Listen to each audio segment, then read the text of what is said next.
বিসমিল্লাহির রহমানির রহিম। বন্ধুগণ, আসসালামু আলাইকুম।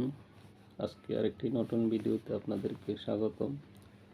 আজকে গলা ব্যথার সাধারণ কারণ এবং তার প্রতিকার সে ব্যাপারে কিছু কথা বলবো। আজকাল প্রায় দেখা যায় শিশু থেকে বৃদ্ধ পর্যন্ত প্রায় গলার বিভিন্ন উপসর্গ নিয়ে আমাদের কাছে আসে। গলার ব্যথায় আমরা প্রায়ই সবাই কখনো না কখনো আক্রান্ত হয়েছি। অনেকে এটিকে সাধারণ সমস্যা ভেবে অবহেলা করেন, কিন্তু এই ব্যথার পিছনে একটি গুরুত্বপূর্ণ রোগ টনসিলাইটিস।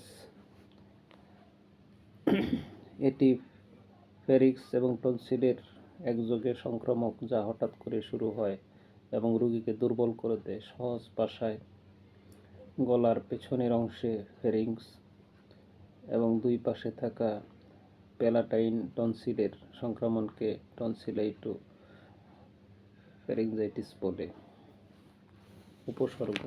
উপসর্গ হলে কি হয়? টনসিল ফ্যারিঞ্জাইটিস হলে রোগীরা সাধারণত কিছু নির্দিষ্ট উপসর্গ অনুভব করে, যেমন গলা ব্যথা, গিলতে কষ্ট হওয়া, গলার মধ্যে লিম্ফ নোড ফোলা, মুখ থেকে দুর্গন্ধ বের হওয়া, জ্বর, শরীর দুর্বল লাগা। শিশুর ক্ষেত্রে অনেক সময় খাওয়ার অনীহা, এমনকি শিশু পেটের অস্বস্তি, বমির মতো সমস্যাও দেখা দিতে পারে। এর কারণ কি? কারণ সংক্রামক এ রোগের সবচেয়ে পরিচিত জীবাণু হলো গ্রুপ বিটা হিমোলাইটিক স্ট্রেপ্টোকক্কাস। টনসিলাইটিসের ভাইরাসজনিত সংক্রমণ হতে পারে। সংক্রমিত ব্যক্তির কাশি, হাঁচি, ঘনিষ্ঠ যোগাযোগ বা দূষিত জিনিসপত্রের ব্যবহার থেকে এটি ছড়াতে পারে। রোগ নির্ণয়। চিকিৎসকরা সাধারণত উপসর্গ দেখে রোগ নির্ণয় করেন। প্রয়োজন হলে গলার সোয়াব কালচার টেস্ট করা হয়, যাতে বোঝা যায় ব্যাকটেরিয়া নাকি ভাইরাস এ রোগটির জন্য দায়ী। চিকিৎসা নির্ভর করে উপসর্গ এবং কারণের উপর। ভাইরাসজনিত হলে একরকম, স্ট্রেপ্টোকক্কাস সংক্রমণে একরকম। সাধারণত অ্যান্টিবায়োটিক প্রয়োজন হয় না। বিশ্রাম, গরম পানির গার্গলে প্রচুর তরল আবার উপশমে সাহায্য করে।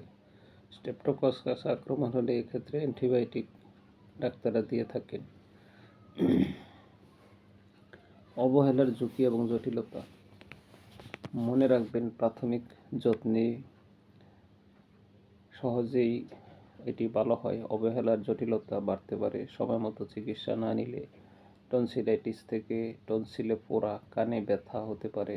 আবার স্ট্রেপ্টোকক্কাস জীবাণু হৃৎপিণ্ড, কিডনি বা জয়েন্টের দীর্ঘমেয়াদী জটিলতা তৈরি হতে পারে। তাই অবহেলা না করে দ্রুত একজন অভিজ্ঞ ডাক্তারের শরণাপন্ন হওয়া দরকার। কিভাবে প্রতিরোধ করা যায়? প্রতিরোধেরও কিছু ব্যবস্থা আছে। হাঁচি কাশির সময় একটা রুমাল ব্যবহার করা, পরিষ্কার পরিচ্ছন্ন থাকা, নিয়মিত হাত ধোয়ার অভ্যাস করা। ঠান্ডা পানি, আইসক্রিম খেলে গলা ব্যথা, কাশি বাড়ে, তাই এ সময় ঠান্ডা পানীয়, সফট ড্রিঙ্কস, আইসক্রিম এড়িয়ে চলতে হবে।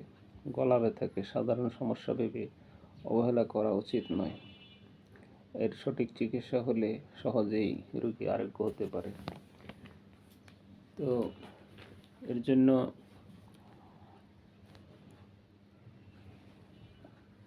হোমিওপ্যাথিক কিছু ভালো মেডিসিন আছে। আমি দুই একটি ব্যাপারে আজকে আপনাদের দু একটি মেডিসিন সম্পর্কে পরামর্শ দেব। যদি রোগীর গায়ে জ্বর থাকে, শরীরে ব্যথা, টনসিলটি ফুলে গেছে, লাল বর্ণ হয়ে গেছে, তাহলে বেলেডোনা। যদি জ্বর হঠাৎ আসে, হঠাৎ যায়, উত্তাপ অত্যধিক বেশি হয়, আবার একটু কমে যায়, এইসব লক্ষণে আপনারা বেলেডোনা 30 বা 200 শক্তি 3 ঘন্টা অন্তর সেবন করলে সূক্ষ্ম মাত্রায় রোগীর জ্বর কমে যাবে এবং ব্যথা উপশম হবে।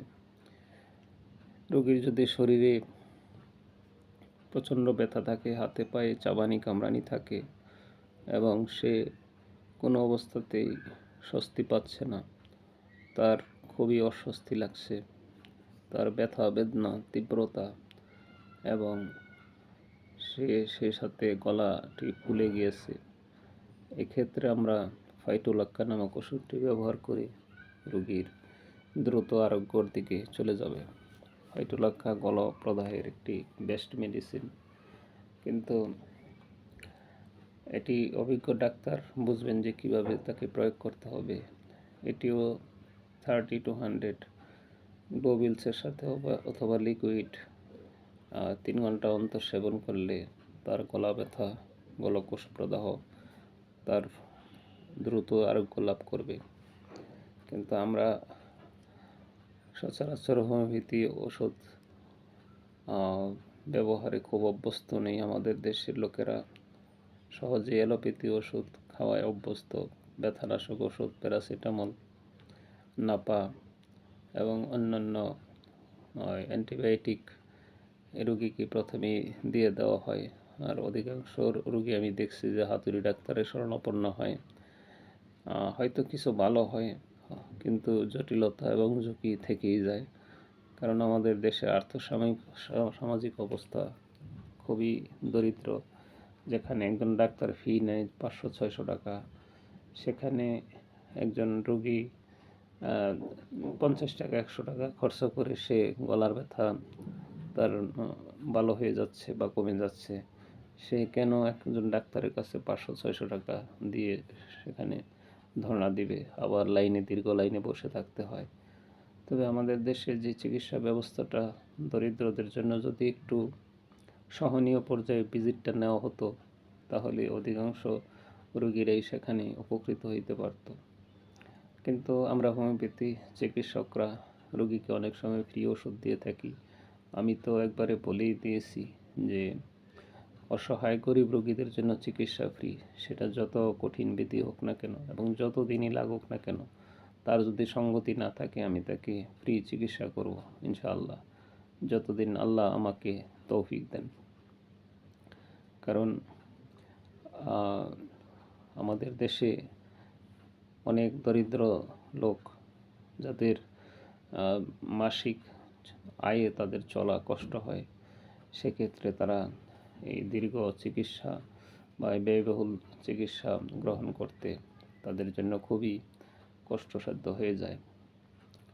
তো আমি আশা করব যে আপনারা, আমার স্ক্রিনে দেওয়া নাম্বার থাকবে, টনসিলের জন্য হোমিওপ্যাথি এত দ্রুত কাজ করে, এত সুন্দর কাজ করে, যেখানে আজকে বিশেষজ্ঞ চিকিৎসাও এটা দ্রুত কেটে ফেলার জন্য উপদেশ দেন।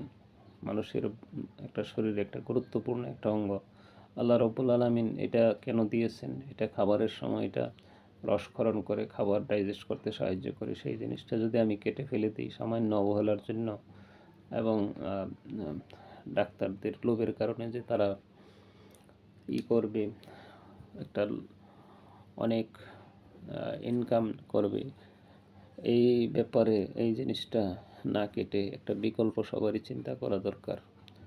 তো সবাই ভালো থাকেন। আমাদের সমাজে যারা সঙ্গতি আছে তারা অসহায় মানুষদের সেবায় এগিয়ে আসা দরকার। তাদেরকে একটা সময় ফ্রি চিকিৎসা দেওয়া দরকার। সবাই ভালো থাকেন। আসসালামু আলাইকুম রহমতুল্লাহি ওয়া বারাকাতুহু।